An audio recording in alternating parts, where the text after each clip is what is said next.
Now, Hamas and the Egyptian mediators have said that they are going ahead with talks in Cairo on securing a potential ceasefire in the Gaza Strip.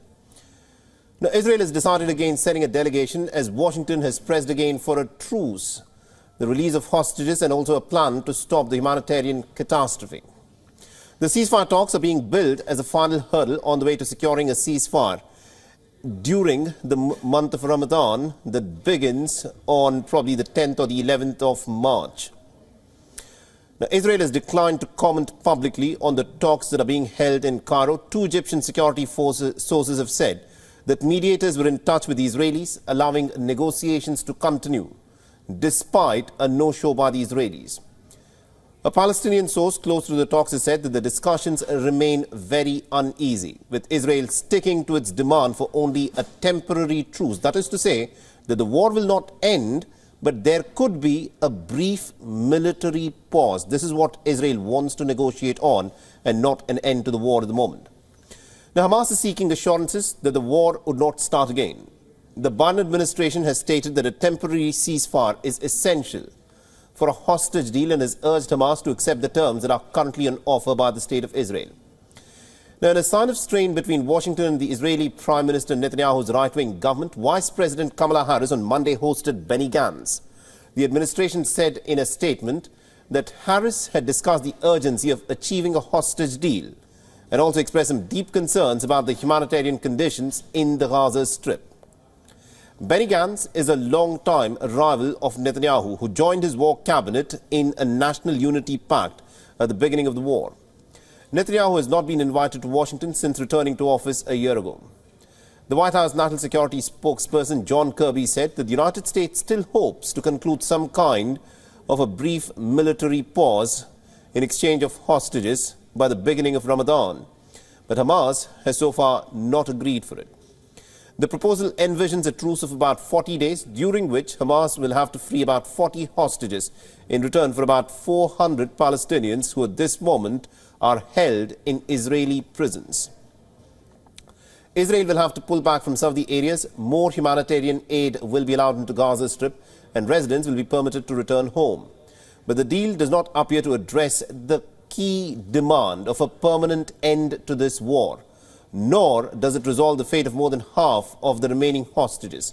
That is, Israeli men excluded from agreements covering women, children, the elderly and the wounded. Now, Israel has said that it will not end the war until Hamas is eradicated. Hamas has said that it will not free all of its hostages without a deal that actually puts an end to the war, in the sense that the war ends and not in the sense of a military pause. The Egyptian security sources have said that mediators were trying to bridge the gap with guarantees to Hamas on future peace talks and to Israel on the safety of hostages. A Palestinian official close to the negotiations disputed the U.S. contention that Israel had agreed to the deal and that it was Hamas that was holding up the negotiations. The official told the news agency Reuters that this appeared aimed at deflecting the blame from Israel should the talks actually collapse. Now, remember, ever since the war erupted on the 7th of October, an estimated 30,000 Palestinians have been killed in this offensive by the Israelis.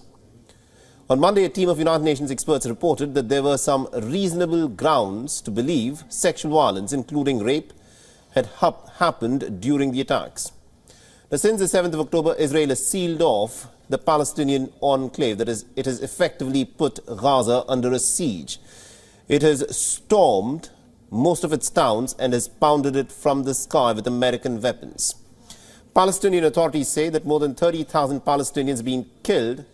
Thousands have been made homeless. The United Nations has said that hundreds of thousands are facing dire famine-like conditions. Now, Israel recalled its ambassador to the United Nations as tensions erupted over the handling of the allegations of sexual assault. Now, Israel has also accused the United Nations of taking too long to respond to the claims. At the heart of the increasingly bitter row is the embattled UN Agency for Palestinian Refugees. It has already seen funding being cut off by Western military powers who are backing Israel after Israel accused about a dozen of the UNRWA employees of being involved in the 7th of October attack. On Monday, UNRWA said that members of its own staff are being tortured by Israel, even as the Israeli military claims that the agency has deployed about 450 members who also double up as members of Hamas. And our correspondent Jody Cohen has been tracking this story from Ramadan in Israel. Listen in.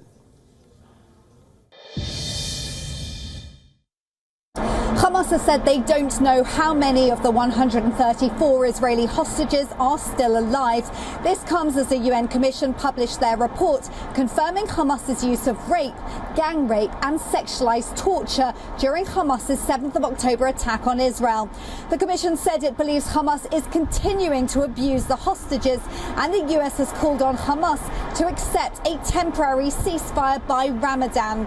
Meanwhile, Israel's War Cabinet Minister Benny Gantz is continuing his visit to the US on Tuesday, despite Prime Minister Netanyahu reportedly not authorizing the visit. Gantz will be meeting with Secretary of State Antony Blinken, where they're likely to discuss the hostage deal, aid to Gaza and de-escalation.